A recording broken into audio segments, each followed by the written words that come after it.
Hey, hello, I'm Wren Ribeiro, and I want to connect with you about peace and justice. We are interviewing women who labor for peace, as we have forever and always will, until we all feel peace in our homes, our workplaces, our communities, and especially our bodies and minds. This initiative is named Mujeres Co-Labor for Peace. It's a show of intimate conversations with justice workers who are healing their self and communities from the effects of misogyny, capitalism, and climate change. Welcome to the show. I am Wren Ribeiro, and I wish you complete wellness and lasting peace. Today, we have a show guest who is a new colleague of mine and a dynamic advocate for worker ownership, food sovereignty, and justice on many levels. Darnell Adams is an owner of Firebrand Cooperative. She's a credentialed coach and a Harvard grad with a Master of Education.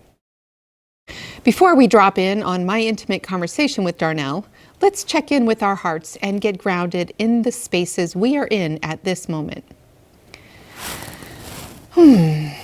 My heart in this moment is feeling very busy, but also connected and strong.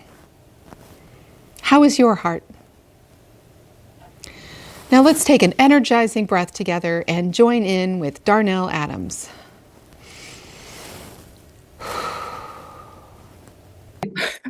Hi. Hi, How are you? I'm well. It's sunny, spring has sprung, so Totally. Yeah. I was sitting outside a little while ago and just like soaking up the sun and warming up, and because it's kind of cold in my space here, and just felt beautiful. yeah. Okay. I love to start with this question of how's your heart? You see the little heart in the background here?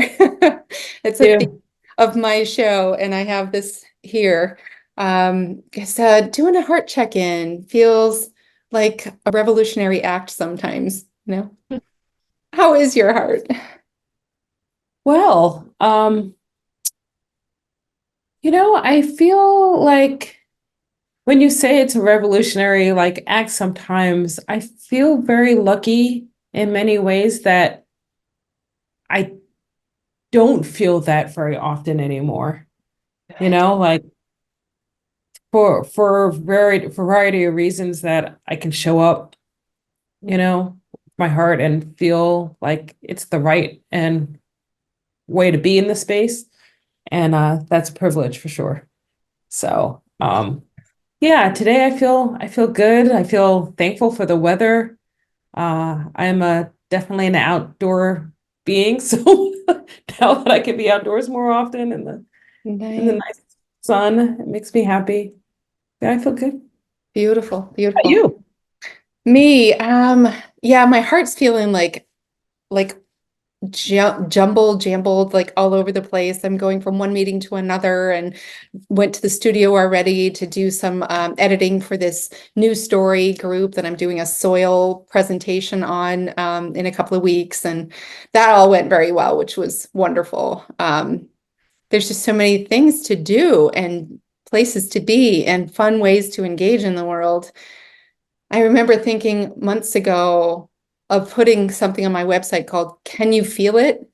Don't you feel it?" Or like there's just a shift. And it's not just the spring, because that was in the fall that I was thinking that.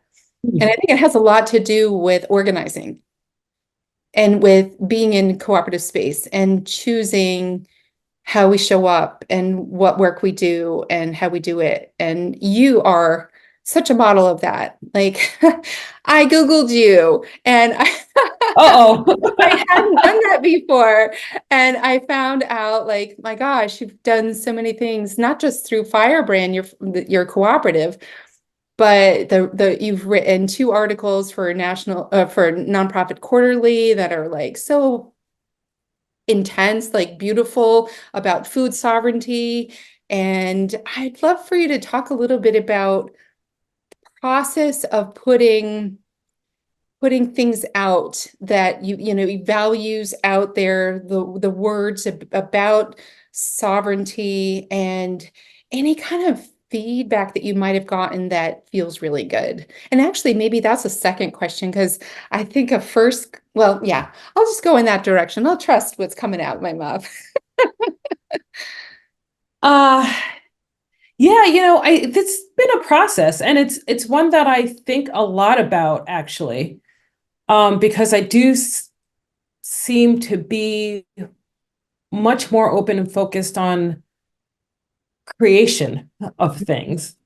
But I guess maybe in a different way than I have before. I've been an entrepreneur and working around startups for some time, so I guess in that way it was sort of about creation. But now in a much more personal way in terms of writing and storytelling. Mm. I just did the Moth Story Slam for the first time last week, stood No up on stage. way. No Ah, way. scary and fun.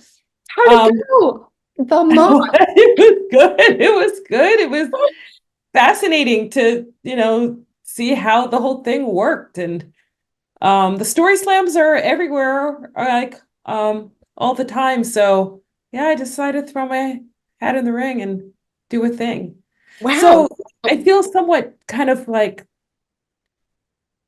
driven to do some things, even though they might be a little scary. Um, and I think in particular the writing um came at a really interesting time for me and, real frankly, the planet, in the middle of the pandemic, Yeah. where there was just a lot of time. It's a lot of time. I remember having the space to get somewhat bored, which was a blessing. Mm. And I reflected on a conversation that I had with the editor that was the Nonprofit Quarterly, who I had had a meal with, I'd known previously, but I had a meal with, and she was telling me, like, you have some stories to tell. Mm. And I was taken aback, but then I thought, well, she's in the business of stories, She so must know maybe what she she's knows a talking thing or about. two. Yeah. And in the time where, there was all that space to kind of sit and reflect and think about that conversation and think about what I might want to say, was when I wrote the first article. Mm. It was encouraging to have someone say, hey, you have a thing to say, and I think others would want to hear it. And what was the response like? To like the one about food sovereignty, I just looked at it and was like Long. impressed by the way. Well, you brought so much in. I mean, Yeah. Resma Monakin's My Grandmother's Hands. I did a whole book group with that week after week doing the somatic practices. It was amazing. So I love how you wove that in, but you break it out into sections of like organize for sovereignty, heal for sovereignty, and build. Like that's a beautiful flow. And maybe, well, so speak to that a little bit, because I think that's a bigger story. And I'd be curious to know if that's similar to what your story slam was about or not. And then any kind of feedback you got from the articles. At that point, I felt like I was really just stepping out on a limb, and maybe I was going to get feedback where people, what were you doing? And that's not what happened. Like, for those who read it, they were like, this is really good. I learned a thing or two. This is interesting. Thanks for calling some things out in the movement. So we worked pretty intensely on what was going to be, I thought, a short article on food sovereignty and Black leadership in the space, to something that was much bigger, and difficult to write, Mhm. painful to write at points. I don't think necessarily, if someone were to read that article, I should probably ask you how it landed for you. It may not be obvious that there was a lot of kind of emotional turmoil in writing it, but that's what it was. It came from. I can imagine, because like when you're writing about a thing, you really immerse yourself in the state of food sovereignty or food scarcity and food deserts and access. And I literally went grocery shopping at Walmart recently, like within the past week.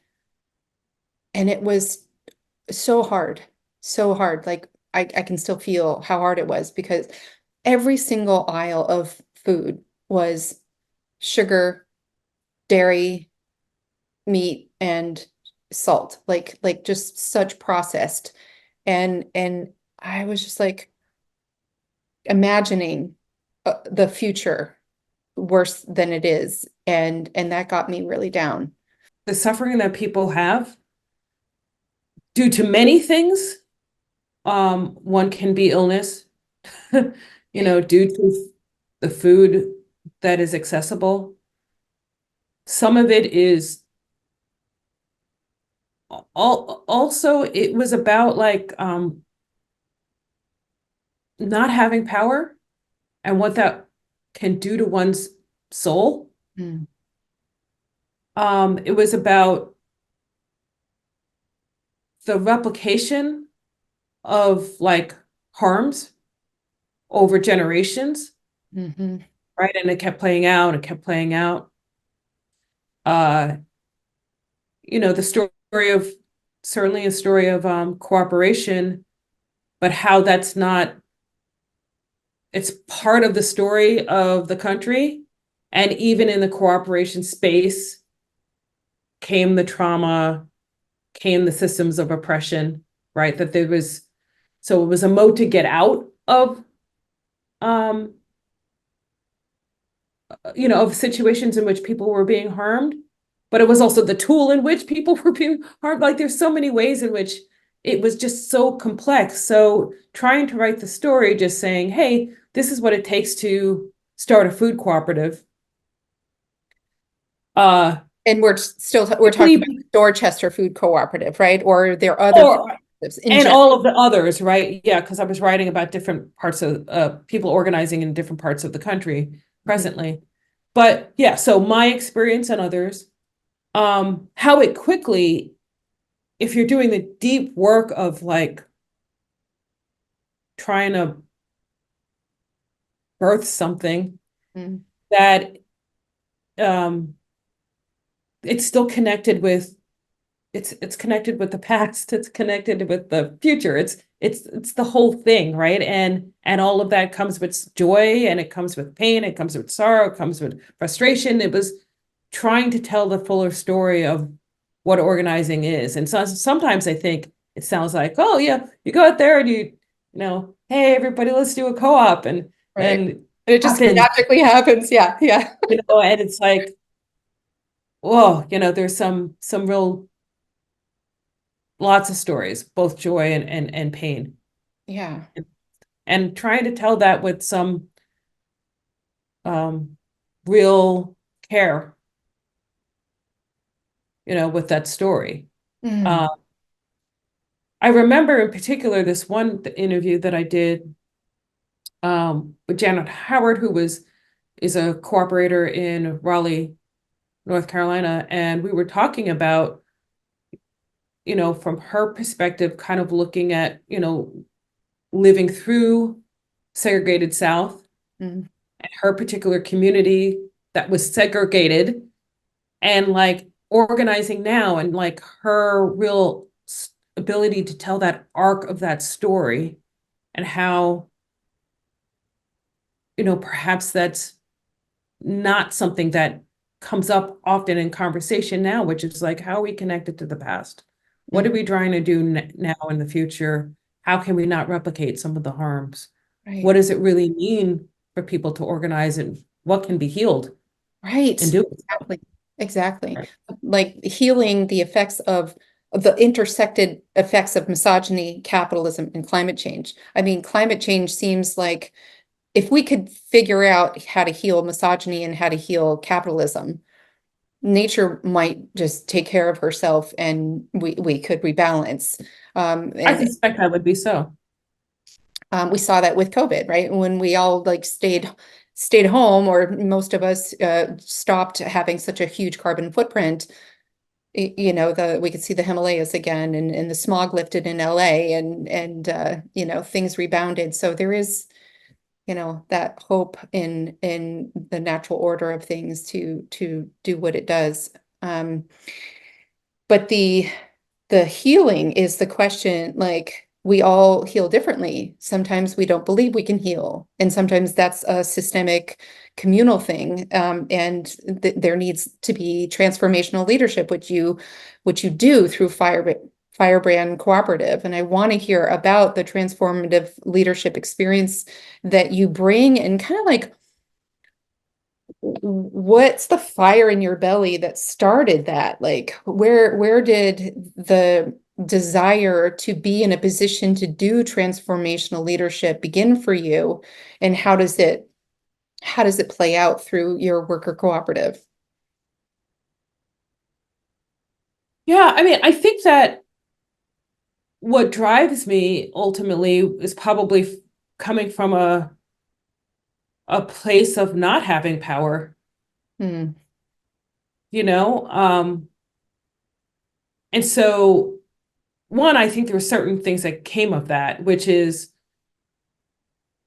an ability to map out power pretty quickly. Nice. Because if your fortunes are tied to the people who have power over you, you're going to figure out what's up real quick. Mhm. Um, but I think also like this inquiry that I have, that I continue to have, which is why do people make the decisions that they make?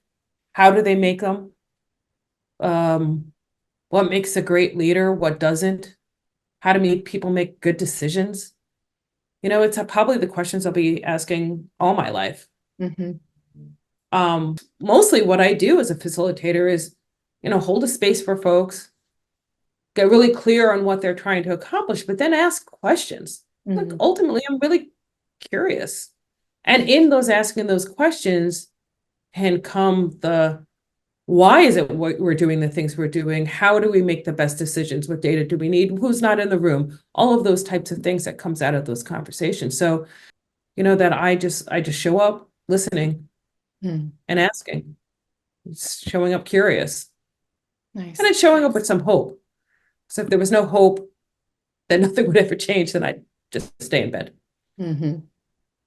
Um, so yeah, did a program of a coaching program. Oh, that was Um, during the pandemic?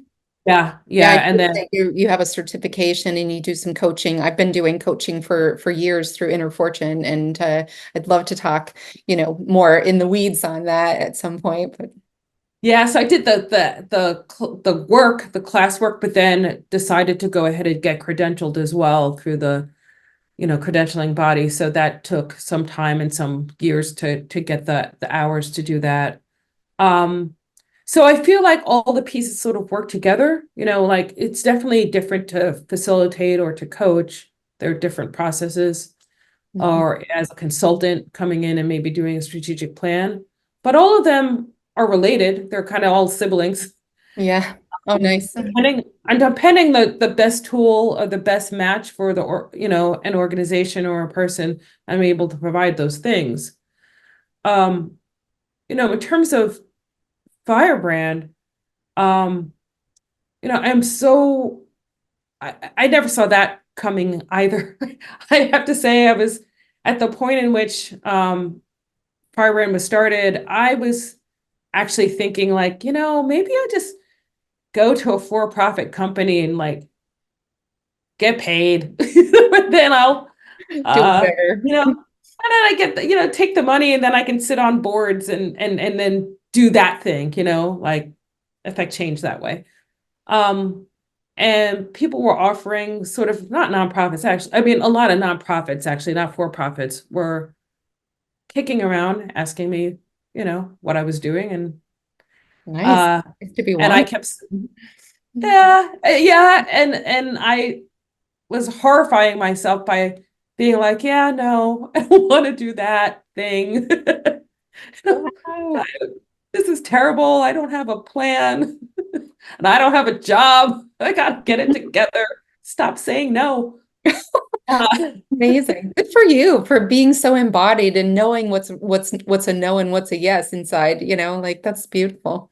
I'd never done it before. But I knew what the alternative was, which is that at some point I ended up in a place where I was unhappy and I felt like I wasn't yeah, I didn't want to be unhappy. Yeah. So, and then I had started conversations with who are my colleagues now. There are people who I've met in the food cooperative space. They had been Mm, organizing in their own particular communities. They're not in Boston area, they're in the Midwest, and mm, started talking about what it could be, what it could look like if we were to put our talents together. What would we try to accomplish in the world? Like, would mm. that be fun? Like, do we Yeah. want to be self-employed? Be What are we Sisyphean doing? and exhausting, or yeah. Yeah. Your hope. And we kind of, they kept talking. I was like, yeah, I think I'm gonna rest on this, just not really do this right now. If you do anything at all, let me know. And then I got a phone call and they were like, we're gonna do this. And the only other person we want to work with is you. Oh, And awesome. I was like, okay, yes, I'm gonna do it. That's And awesome. so yeah, and it's an amazing experience in many ways, because the idea, of course, that you can come together with like-minded people to create your own vision of what you might want to do in the world. And also to have enough space to be able to kind of like, hey, I want to do this coaching. It fits, it Mm, still fits, right? It's not that I have to now go off on my own to do something different. It was like we built something that allowed for our continued growth, mm. for our continued, excitement Evolution. about something Yeah. new. Yeah. Like, How much of that would you say? I know your partners are female. How much of that would you say is the feminine influence on doing business versus the cooperative versus just who the three of you are? such an interesting question. Huh. I don't know. I think there's some part of it that's all of those things, because we didn't know we were going to start a co-op. We did think, like, is this some other kind of entity? It Mm, could have been like some other kind of partnership. Been fine. We did choose it because we felt like if we so believe in cooperative principles, we ourselves want to be co-op, right? okay. So and so then, but there was something about our experiences in the world of who we were to be able to choose the form. So Mhm. it's like playing together. I think for us, we're all about the same age. Um, we all had have a lot of work experience, for better or for worse. And I think knew our own minds enough to know what we, even if not fully defined, what we wanted it to feel like. Mm, And kind of some of the exhaustion of some like other ways in which we had been working that we didn't want to do anymore. yeah, you knew what you Like, didn't want as much as you knew what you wanted. currently. Yeah, that's beautiful. And so, yeah, I would say I couldn't pick one of those things apart. I think all of the things kind of informed the other, and still continue to do so as we grow. We've been now 5 years. Mm, It's nice. been that whole thing about being self-employed too. Well, as it turns out, we're not self-employed, because none of us wanted to be self-employed. We're employees of the cooperative. So Exactly. uh Yeah. yeah, so but no, it's even more than what I thought it could be. I'm amazed by what we've built and what we continue to do, the work that we've found, people finding us, Nice. the matches that we're making. Certainly the clients that I'm working with now, I feel I feel incredibly lucky. Mm, hmm. I don't wake up in the morning and think like, why am I doing what I'm doing? I've never had a crisis of meaning. I know that happened with some folks, like there are many things, the pandemic and the murder of George Floyd. It was sort of like, oh my gosh, why am I making widgets when I can be should be doing something else. I didn't wake up that way. I was like, I'm working with people You're doing the who just are, transition. You're making it happen. Yeah. Wow. yeah, if not, I'm doing my piece. Yeah. I find it more like I'm I'm trying to assist in some ways or help the people who are out there doing the thing. And so maybe I'm doing the thing too by default, but I feel blessed. Yeah. Yeah. Beautiful. I guess the question about healing in tough spaces, you facilitate high stakes conversations, and I'm wondering if there are any particular things that you personally cultivate in order to show up to those spaces and what you bring to those spaces to facilitate that transformation. That's kind of like a personal part and a tools or structural part. Yeah, so I mean it's definitely a skill, right? And an art, I suppose. Um, and so I do the things like, yes, I'm going to take a class or a session or a workshop on facilitation skills because there's always the opportunity to learn more. Um, I think, and as far as the coaching certification went, that was really helpful too. And it came with a lot of hours Mhm. of practice, right? So, um, and then I think so there's like those nuts and bolts, right? Which takes the reps and the training and the understanding and the ethics. Mm. And then I think there's the self-work. Because if I don't know myself well, or if I am not grounded, I could cause harm in these rooms. Yeah. Right. So by virtue of showing up as a facilitator, I have a certain amount of power in a room. I can make all kind of choices that will affect the experiences and the conversations that people have. Mhm. And so I take that very seriously. Means I have to come as clean as possible into these spaces, as much as one can, right? Like I'm a human, I'm a, messy Right. human like everybody Yeah. else. Um, but yeah, I do a lot of like self-inquiry. Mhm. I do a lot of thinking about why is it that I'm doing what I'm doing or asking why I'm asking, why am I going to be quiet in this one situation and why and not others? Why is it that I'm feeling a certain way and I want to be really clear before that I say something out of that space like am I being triggered? Yeah. Because that can happen in a room where people are saying all kind of stuff. They could be tripping into something that's like a trigger for me, Mm. Mm. but there's the opportunity to either react out of that space or react out of something else. And so, I do have practice in terms of meditation, uh, in terms of therapy. Yeah. Yeah. Right. um, Love that. and being physically active, which is always a grounding thing for me, being outdoors, etc., to keep myself as like well prepared and well tuned to be Mm. able to do the work. I mean, I do think I'm in service of the people I'm working for. Nice. Like it's not my gig. Like it's Yeah. their space, it's their process. There's something that's happening for them, and I'm Yeah. showing up for them to be able to do it. Yeah. Right? It's not the Darnell Right show. into their home, right? Yeah.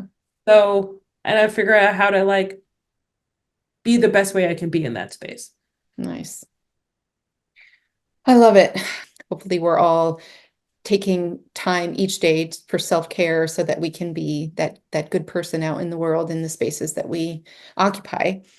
Um, I have so many questions for you. And I want to talk about the board that we both sit on and the ways in which you show up with such grace, especially in the moments where I might say a really challenging thing, and then there's this pregnant pause, and then there's like awkwardness, and then you come in and you're like, But what about, and you do it with such like gentle, um,